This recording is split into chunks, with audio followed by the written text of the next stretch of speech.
Hello my dear student, आप से लोग कैसे हैं? आई होप आप से लोग मस्त होंगे, स्वस्थ होंगे और अपनी शानदार तरीके से पढ़ाई कर रहे होंगे।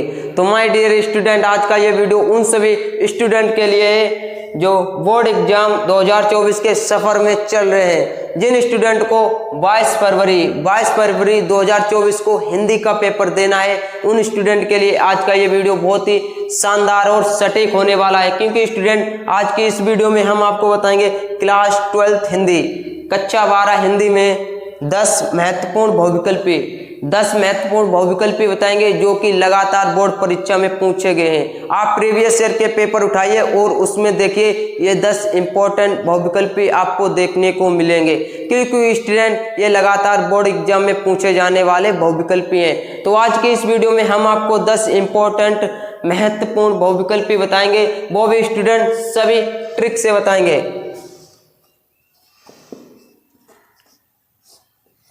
Trick bye trick, step by step बताएंगे। सभी 10 इंपॉर्टेंट बहुविकल्पी बताएंगे। हर एक बहुविकल्पी की ट्रिक होगी। अगर स्टूडेंट हम किसी चीज को ट्रिक से याद करते हैं तो हमारे माइंडसेट में बिल्कुल सटीक हो जाती है, उसे हम कभी भूल नहीं सकते हैं। अगर हम फटाफट रट्टा मार ले, फटाफट पढ़ लें तो हम जल्दी भूल जाते हैं। अगर आप यूपी बोर्ड एग्जाम पेपर देते हैं तो वहां पर आपका रटा हुआ जल्दी भूल जाते हैं। अगर आपके दिमाग में ट्रिक से है, सटीक है, तो वहां पर आप शानदार तरीके से लिख सकते हैं। तो फाइनली स्टूडेंट, आज के इस वीडियो में हम आपको 10 इंपॉर्टेंट बहुविकल्पी बताएंगे। इसीलिए स्टूडेंट, वीडियो को आपको शुरू से लेकर लास्ट तक जरूर देखना है। तो हम स्टूडेंट बढ़ते अपनी कॉपी कलम पर 10 इंपॉर्टेंट बहुविकल्पी पढ़ने के लिए। स्टूडेंट, प्रश्न नंबर 1 है, परशुराम की प्रतीक्षा काव्य कृति है। ये आपको 4 ऑप्शन दिए होंगे और आपको एक ऑप्शन चूज करके लिखना है जो सही हो। ऑप्शन नंबर 1 है रामविलास शर्मा, ऑप्शन नंबर 2 है रामधारी सिंह दिनकर, ऑप्शन नंबर 3 है धर्मवीर भारती, ऑप्शन नंबर 4 है गिरिजा कुमार माथुर। तो स्टूडेंट, इसमें जो हमारा राइट आंसर होगा वो ऑप्शन नंबर 2 होगा, रामधारी सिंह दिनकर। अब स्टूडेंट, इसकी ट्रिक समझिए। यहाँ पर लिखा है राम, ये आप देख सकते हैं, इतना राम लिखा है और यहाँ पर भी राम लिखा है। तो इनकी रचना में भी राम आ रहा है और इनके नाम में भी राम आ रहा है। तो यहाँ से आप ट्रिक बना लीजिए कि परशुराम की प्रतीक्षा काव्य कृति रामधारी सिंह दिनकर की है। तो स्टूडेंट, ये आपकी शानदार ट्रिक थी, आप समझ सकते हैं। अब स्टूडेंट, हम बढ़ते हैं प्रश्न नंबर 2 पर। प्रश्न नंबर 2 है स्टूडेंट, प्रथम तार सप्तक का प्रकाशन वर्ष है। आपको बताना है कि प्रथम तार सप्तक का प्रकाशन वर्ष कब हुआ था। और स्टूडेंट, आपको बता दें, ये जो तार सप्तक का प्रकाशन किया था वो अज्ञेय जी ने किया था, जिनका पूरा नाम सच्चिदानंद हीरानंद वात्स्यायन अज्ञेय है। उन्हीं ने तार सप्तक का प्रकाशन किया।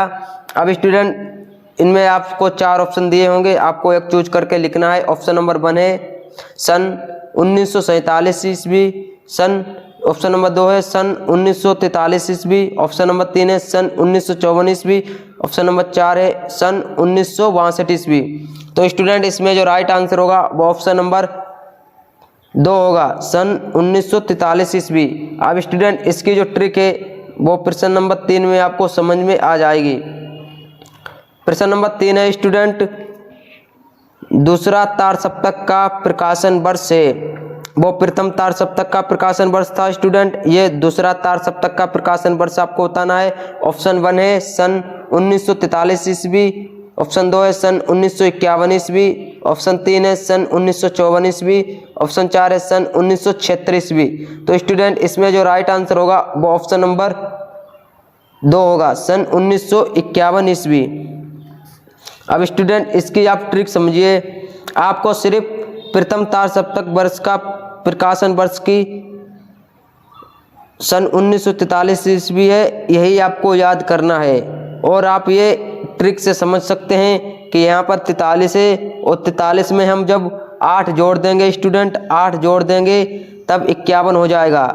43 में जब आप 8 जोड़ देंगे तो 51 हो जाएगा। तो आप 1943 याद रखिए और उसमें 8 सिर्फ 8 जोड़ दीजिए तो दूसरा तार सप्तक का प्रकाशन वर्ष निकल आएगा। क्योंकि 43 में जब हम 8 जोड़ते हैं तो 51 हो जाता है। तो 1951 में दूसरा तार सप्तक का तार सप्तक का प्रकाशन वर्ष हुआ था। ऐसे ही स्टूडेंट तीसरा तार सप्तक का प्रकाशन वर्ष है वो प्रश्न नंबर 4 में है, उसमें भी आपको हम बताएंगे। तो स्टूडेंट हम बढ़ते हैं प्रश्न नंबर 4 पर। स्टूडेंट प्रश्न नंबर 4 है, तीसरा तार सप्तक का प्रकाशन वर्ष है। तो ऑप्शन 1 है 1959 ईस्वी, ऑप्शन 2 है सन 1954 ईस्वी, ऑप्शन 3 है सन 1951 ईस्वी, ऑप्शन 4 है सन 1957 ईस्वी। तो स्टूडेंट इसमें आपका राइट आंसर होगा तो ऑप्शन नंबर 1 होगा 1959 ईस्वी। हमने स्टूडेंट आपको अभी बताया था सिर्फ 8 जोड़ दीजिए। कितने जोड़ दीजिए? 8 जोड़ दिए। स्टूडेंट जो प्रथम था वो 1943 ईस्वी था और जो दूसरा था तो वो 1951 ईस्वी था। और ये स्टूडेंट तीसरा तार सप्तक, इसमें क्या है स्टूडेंट 1959 ईस्वी।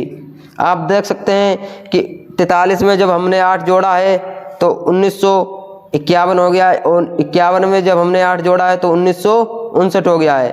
प्रथम तार सप्तक, दूसरा तार सप्तक और तीसरा तार सप्तक आप समझ सकते हैं। ये तीनों स्टूडेंट ट्रिक से आपको सिर्फ प्रथम तार सप्तक की तिथि याद करनी है 1943 ईस्वी और उसी में सिर्फ 8 जोड़ दीजिए स्टूडेंट। 8 जोड़ दीजिए तो दूसरा तार सप्तक का हो जाएगा और उसी में स्टूडेंट 51 में आप 8 जोड़ दीजिए तो 1959 हो जाएगा तीसरा तार सप्तक। तो इसमें जो हमारा राइट आंसर है वो स्टूडेंट ऑप्शन नंबर 1 है 1959। ये हमारा राइट आंसर है तीसरा तार सप्तक का। अब स्टूडेंट हम बढ़ते हैं प्रश्न नंबर 5 पर। स्टूडेंट प्रश्न नंबर 5 है, झरना के रचयिता कौन है? आपको ये 4 ऑप्शन दिए होंगे, आपको इनमें से एक चूज करके बताना है कि झरना जो एक रचना है इसके रचयिता कौन है। ऑप्शन 1 है जयशंकर प्रसाद, ऑप्शन 2 है महादेवी वर्मा, ऑप्शन 3 है रामधारी सिंह दिनकर, ऑप्शन 4 है सदल मिश्र। तो स्टूडेंट इसमें राइट आंसर होगा वो ऑप्शन नंबर 1 होगा जयशंकर प्रसाद। स्टूडेंट इसकी जो ट्रिक है वो समझिए, यहाँ पर लिखा है झरना। क्या लिखा है? झरना। और झरना स्टूडेंट किसे कहते हैं? जब पहाड़ों से नीचे जल बहता है, जल के प्रवाह को झरना कहते हैं।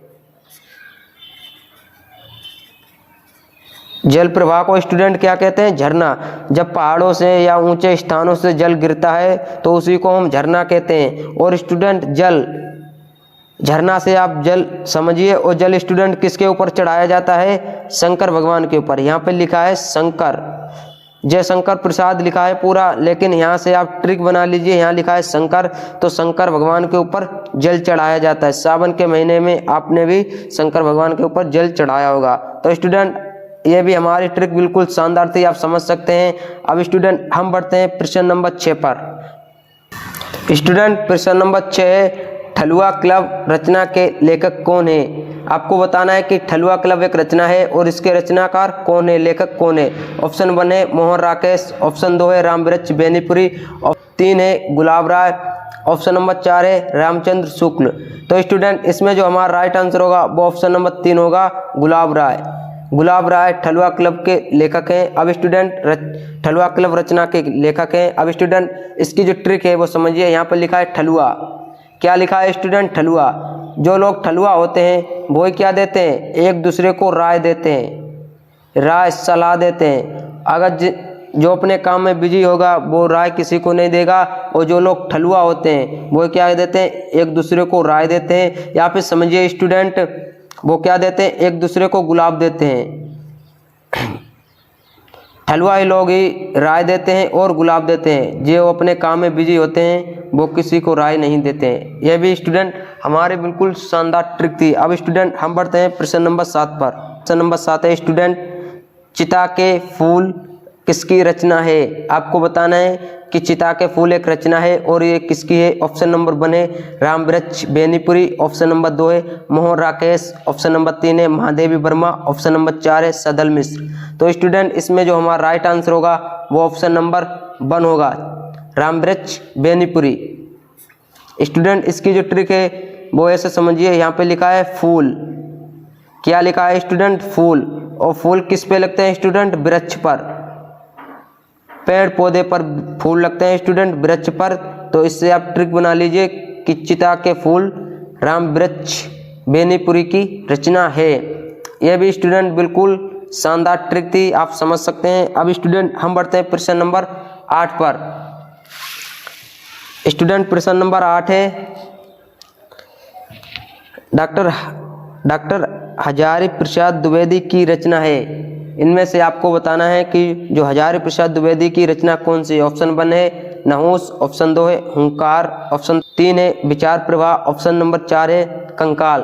तो स्टूडेंट इसमें जो राइट आंसर होगा वो ऑप्शन नंबर 3 होगा, विचार प्रवाह। अब स्टूडेंट इसकी ट्रिक समझिए, यहाँ पर लिखा है हजार, क्या लिखा है हजार, हजार से समझिए हजारी, यानी कि जिसके पास हजार के नोट होंगे उसी के पास क्या होंगे, नए से नए विचार आएंगे। क्या आएंगे, विचारों का प्रवाह होगा। उसके अंदर कई विचार आएगा, कार ले लें, कई मोबाइल ले लें, फ़ोन ले लें, कई नए से नए विचार आते रहते हैं। जिसके पास हजार ही होते हैं, हजार के नोट होते हैं। हालांकि स्टूडेंट 1000 का नोट बंद हो गया है, लेकिन स्टूडेंट ट्रिक से समझिए, आप ट्रिक है ये एक। अब स्टूडेंट हम बढ़ते हैं प्रश्न नंबर 9 पर। अब स्टूडेंट प्रश्न नंबर 9 है, अज्ञे द्वारा संपादित सप्तकों की संख्या है।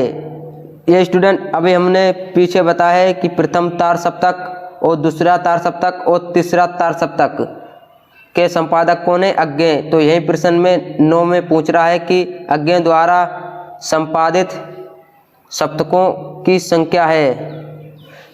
तो हमने 3 बताए थे स्टूडेंट, तो आप यहाँ पर समझ सकते हैं। ऑप्शन नंबर 1 है 1, ऑप्शन नंबर 2 है 2, ऑप्शन नंबर 3 है 3, ऑप्शन नंबर 4 है 4। तो हमने आपको वहाँ पर 3 बताए थे, तो यहाँ पर 3 आंसर सही होगा, क्योंकि जो अज्ञे जी ने तार सप्तक का प्रकाशन किया वो कितने थे, 3 थे। उनकी संख्या कितनी थी स्टूडेंट, 3 थी। तो यह भी बिल्कुल आप शानदार ट्रिक समझ लीजिए। जब आपको तीनों याद होंगे तो आप 3 यहाँ पर राइट आंसर लगा सकते हैं। अब स्टूडेंट हम बढ़ते हैं प्रश्न नंबर 10 पर। स्टूडेंट प्रश्न नंबर 10 है, जो कि हमारा लास्ट प्रश्न है, मोहन राकेश की रचना नहीं है। इनमें से आपको बताना है कि मोहन राकेश की रचना कौन सी नहीं है। इनमें से 3 रचना मोहन राकेश की हैं और 1 रचना नहीं है। वही आपको बताना है कि मोहन राकेश की रचना नहीं है।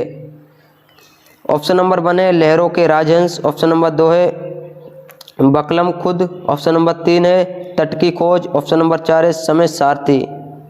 तो स्टूडेंट इसमें जो हमारा राइट आंसर होगा वो ऑप्शन नंबर 3 होगा, तट की खोज। ये जो तट की खोज है ये मोहन राकेश की रचना नहीं है। तो स्टूडेंट हमने आज की इस वीडियो में हमने आपको बिल्कुल 10 महत्वपूर्ण बहुविकल्पी बताए हैं, वो भी ट्रिक के साथ बताए हैं। फाइनली स्टूडेंट आज की इस वीडियो में हमने आपको 10 महत्वपूर्ण बहुविकल्पी बताए, 10 महत्वपूर्ण बहुविकल्पी बताए, वो भी स्टूडेंट सभी ट्रिक के माध्यम से बताएं। जब स्टूडेंट हम किसी चीज़ को ट्रिक से याद करते हैं तो वो हमें अधिक समय तक याद रहती है। अगर हम किसी चीज़ को पढ़ते हैं और उसे फटाफट पढ़ते हैं, रट्टा मार लेते हैं, तो हम जल्दी भूल भी सकते हैं। तो इसीलिए आज की इस वीडियो में हमने आपको 10 महत्वपूर्ण बहुविकल्पी बताए, वो भी सभी ट्रिक के माध्यम से बताए हैं। इसीलिए आपके माइंडसेट में बिल्कुल सटीक बैठे होंगे। तो आशा करता हूँ स्टूडेंट वीडियो अच्छा लगा होगा। तो वीडियो अच्छा लगा है तो वीडियो को लाइक कर दें, चैनल पर नए थे तो चैनल को सब्सक्राइब कर लें, जिससे कि हम एजुकेशन से रिलेटेड कोई भी टॉपिक है आप तक पहुंचा सकें। अब हम स्टूडेंट मिलेंगे अगली नेक्स्ट वीडियो में, तब तक के लिए जय हिंद, वंदे मातरम। अपना ख्याल रखिए और अच्छे से तैयारी कीजिए।